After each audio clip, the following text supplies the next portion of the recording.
আসসালামু আলাইকুম। আমি বাইকার সৈয়দ মোহাম্মদ সাজিদ বলছি।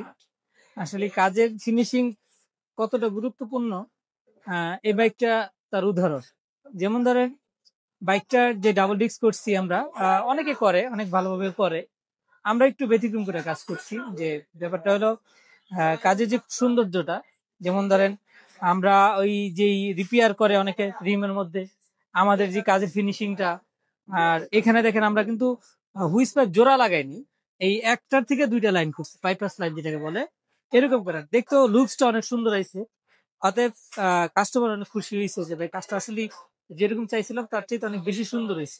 এটাই অনেক একটা তৃপ্তির বিষয় যে একটা কাজ করলাম, কাস্টমার খুব খুশি হয়েছে এবং 10 জনে দেখলে বলে না কাজটা খুব সুন্দর হয়েছে, ইউনিক হয়েছে। এটাই আসলে ভালো লাগার একটা কাজ করে, যে কাজ ভালো করা এটা একটা আলাদা একটা ব্যাপার। যে আপনি ভালো করতে পারতেছেন, ভালো চেষ্টা করতেছেন, ভালো হইতেছে, এটা আসলে অন্যরকম একটা অনুভূতি, আসলে এটা বলার মতো না। আর আমাদের কাজগুলা সবসময় আমরা নিখুঁত ভাবে করার চেষ্টা করি, ইউনিক ভাবে করার চেষ্টা করি। এই জন্যই আসলে আমাদের অনেক ভিড় থাকে, সিরিয়াল থাকে। অনেকে নক দিছিলেন যে ডাবল ডিস্ক করবেন ভাই। আসলেই এখন আর ওইরকম ফ্রি নাই, কাজের অনেক ব্যস্ততা, তার মধ্যে একটা ডাবল ডিস্ক করে দিলাম।